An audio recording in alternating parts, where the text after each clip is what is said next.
Então, portanto, para encerrar a nossa aula sobre a concepção de natureza humana que o Thomas Hobbes tem, para Thomas Hobbes é aí que vem a famosa frase dele, né, a frase pela qual ele ficou conhecido, né?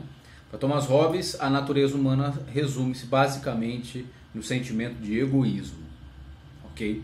Para Hobbes, o ser humano é egoísta, o ser humano é um ser de desejos, como eu disse na primeira parte da aula.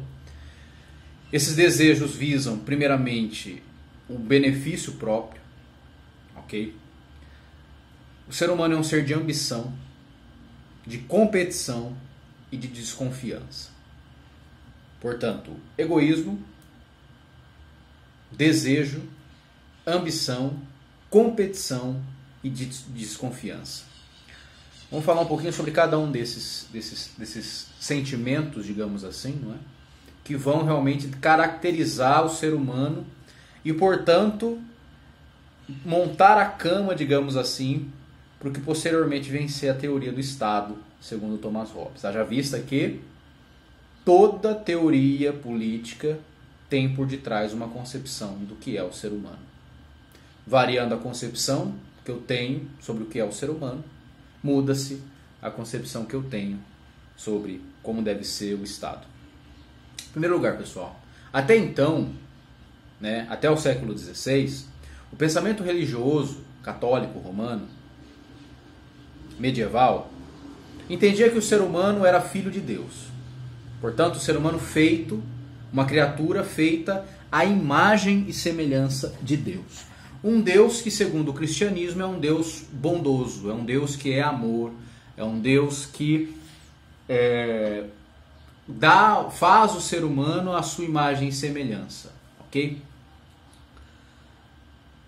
Portanto, o que se tinha sobre concepção do que é a natureza humana, segundo a Igreja Romana, a natureza humana é boa. Por quê? Porque nós somos feitos à imagem e semelhança de um Deus que é bom, ok? Então, apesar da Idade Média ser uma época histórica marcada por grandes conflitos, no sentido de perseguições a livres pensadores, a caça às bruxas, as cruzadas, enfim, tudo que ficou marcado na história como um momento de muito sangue, de muita perseguição, de muita crueldade em nome de Deus, ainda assim a concepção, digamos, oficial, magisterial da igreja, segundo o magistério da igreja, o homem era um homem bom. O homem era bom por natureza e o que corrompia o homem era o pecado. Ok? Mas o homem, a natureza humana, aquilo que existia de mais íntimo ou intrínseco, mais dentro do âmago do ser humano, era a bondade, haja vista que ele é filho de um Deus que é todo amor, enfim, um Deus de amor, né? Ao menos teoricamente. O problema é que, a partir de então, com a Revolução Científica, com a Reforma Protestante, com a liberdade de pensamento, e Thomas Hobbes, como alguém que é um observador, um livre observador, da forma como a natureza age, a forma como o ser humano age, ele vai ter uma conclusão diferente, né? Ele vai concluir que na realidade o ser humano é mau por natureza, né? Não existe uma bondade intrínseca ao homem. Pelo contrário, o homem, diz Thomas Hobbes, é o lobo do homem. Famosa frase dele, não é? A frase pela qual ele fica então conhecido. Homo homini lupus, ou seja, o homem é o lobo do próprio homem. O homem é o predador natural de si mesmo. O homem é mau por natureza. O homem é um animal, como qualquer outro animal, e é um animal que possui seus instintos. E esses instintos são egoísmo. Ele pensa primeiro nele, depois nos outros.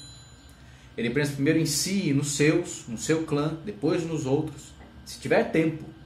E se o seu estiver tranquilo e de acordo. O homem é egoísta. Possui um sentimento centralizado no seu eu. O homem é um ser de desejos. E de desejos que visam a ambição. O homem, quanto mais tem, mais quer. É um ser de desejo.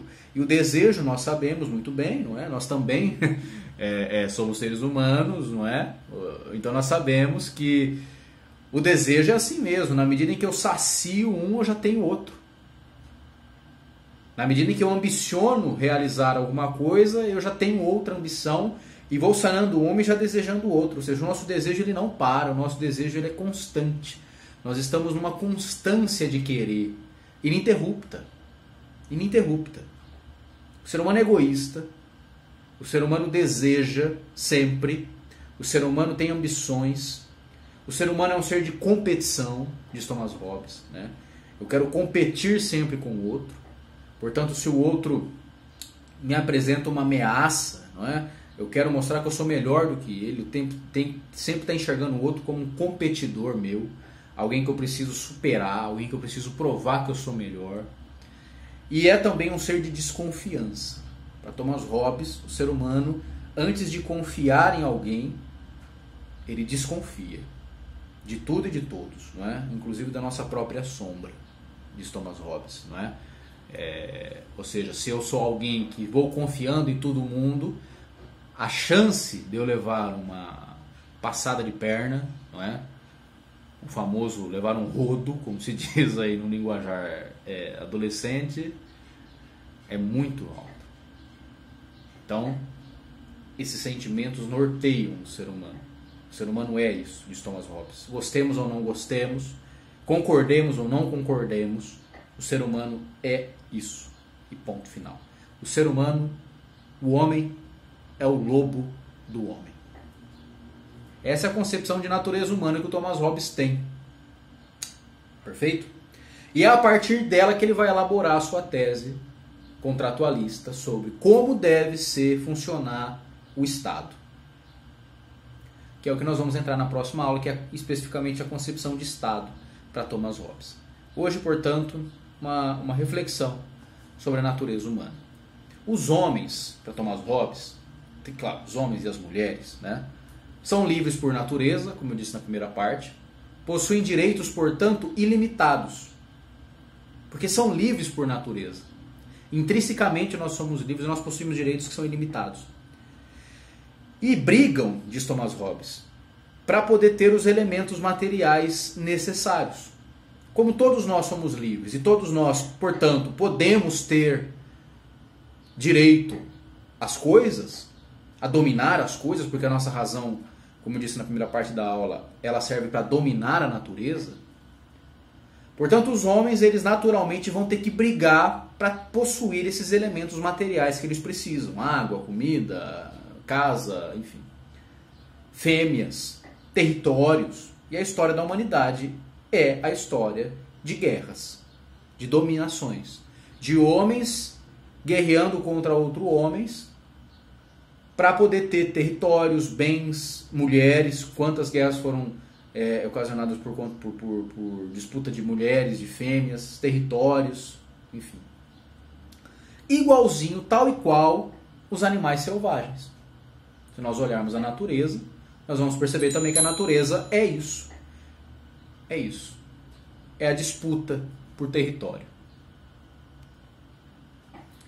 A privação de material, de bens materiais, daquilo que o ser humano necessita materialmente, torna o homem o lobo do próprio homem. Por quê? Porque vai ter que fazer com que o homem seja feroz com ele próprio. Não há, portanto, para encerrar aqui essa primeira abordagem de Thomas Hobbes, não há, portanto, paz no estado de natureza. O homem, no seu estado natural, o homem naturalmente selvagem, mau, egoísta, só pode gerar guerra. Exatamente por disputar com outros esses elementos fundamentais para a sua existência. Portanto, não existe para Thomas Hobbes paz no estado natural do homem. O Estado vem para promover a paz, que é o que nós vamos ver na próxima aula. Até lá!